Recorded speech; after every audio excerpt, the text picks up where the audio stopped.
வணக்கம் மக்களே, இது ரமீலாவின் ஆர்கானிக் கார்டன். இன்றைக்கி நம்ம கார்டனில் என்ன பார்க்க போகிறோம்னா, வாடாமல்லி விதை தாங்க பார்த்துருக்கோம். விதைக்கு விட்டுருந்தோம், விதையெல்லாம் தயாராகிடுச்சு. அந்த விதையை தான் நம்ம ஹார்வெஸ்ட் பண்ண போகிறோம். இப்போ இதுக்கு ஏன் வாடாமல்லின்னு பேர் வந்ததுன்னா, இதனுடைய தன்மை சீக்கிரம் மாறவே மாறாதுங்க. மற்ற பூலாம் பார்த்திங்கன்னா செடிக்கு வச்ச நம்ம சாமிக்கு வச்ச உடனே செடியில் நம்ம அப்படியே விதைக்கு விட்டால் கூட அப்படியே நிறம் கருப்பு கலராக மாறிடும். ஆனால் இந்த பூ மட்டும் மாறவே மாறாது. நம்மக்கிட்டே இருக்கிற கலர் இந்த கலர் தாங்க இருக்குது.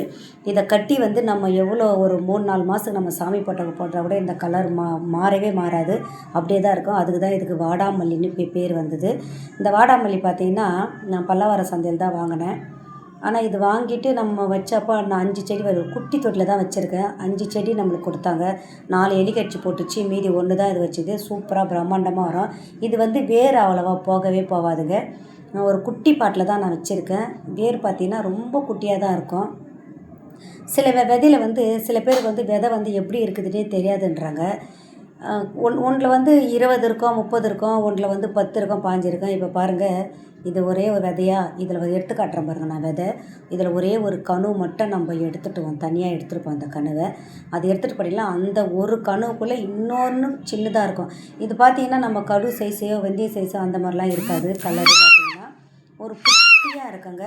அந்த குட்டி விதையை நாங்கள் உங்களுக்கு கிளியராக காட்டுறேன். உள்ளே ஒரு வெள்ளை கலருக்கு பார்த்தியா, அது தாங்க விதையே. இதை நம்ம என்ன பண்ணோம், நுமுட்டி ஒரு பாட்டில் நம்ம போடுறப்போ பார்த்திங்கன்னா சூப்பராக அது முளைச்சி வந்துடும்.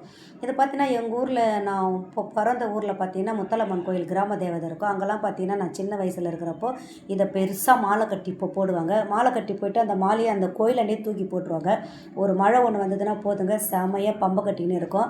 இந்த செடிக்காகவே நாங்கள் எழுந்திரிச்சு போய் பார்ப்போம். மழை வந்தோடனே ஓடி போயிடுவோம். நாங்கள் எங்கள் ஃப்ரெண்ட்ஸுங்கெல்லாம் சுற்றி தேடுவோம். அப்போ பார்த்திங்கன்னா இந்த வாடாமல்லி செடி, சாமந்தி செடி ஃபுல்லாக அப்படியே பம்பை கட்டின்னு வரும். ஆனால் இப்போலாம் பார்த்திங்கன்னா ஹைப்ரிட்ன்றதுனால நிஜமாலுமே கோயில் திருவாங்கல எந்த பூச்செடியும் பார்க்கறதில்ல. ஆனால் நான் சின்ன வயசாக இருக்கிறப்போ நிறைய குட்டி வயசுலேயே நான் அழகாக பூச்செடியெலாம் எனக்கு வளர்க்குறதுக்கு ரொம்ப இஷ்டம். அழகாக பிடிக்கின்னு எங்கள் ஆயா வீட்டு வாசல் எதிர்க்கு அழகாக வச்சுடுவேன். சூப்பராக இருக்கும். பாருங்கள், வேர் அவ்வளோவா இது போகாது, குட்டி வேராக தாங்க இருக்கும். இது நீங்கள் ஒரு குட்டி பாட்டில் கூட வளர்க்கலாம். இந்த கணு இந்த தொட்டியில் வச்சதால் அந்த வேர் நம்மளுக்கு விட்டுச்சு. இப்போ எத்தனை கணு இருக்குதோ அத்தனை கணுவை நம்ம இதில் வெட்டி வச்சா கூட சூப்பராக கட்டிஸ் வரும். உதாரணத்துக்கு பார்த்தீங்கன்னா, இப்போ மேலே இருக்குது பாருங்கள், இது ஒரு கணு, இது ஒரு கணு. இந்த 2 கணுவில் நம்ம ஒரு கணு மேலாக்க, இதில் கூட ஒரு கணு மேலே ஒரு கணு உள்ளாக்க வச்சா கூட சூப்பராக வருங்க. இது கட்டிங்ஸில் சூப்பராக வரும். ஓகேங்க, நம்மளுக்கு விதை தயாராகிடுச்சு.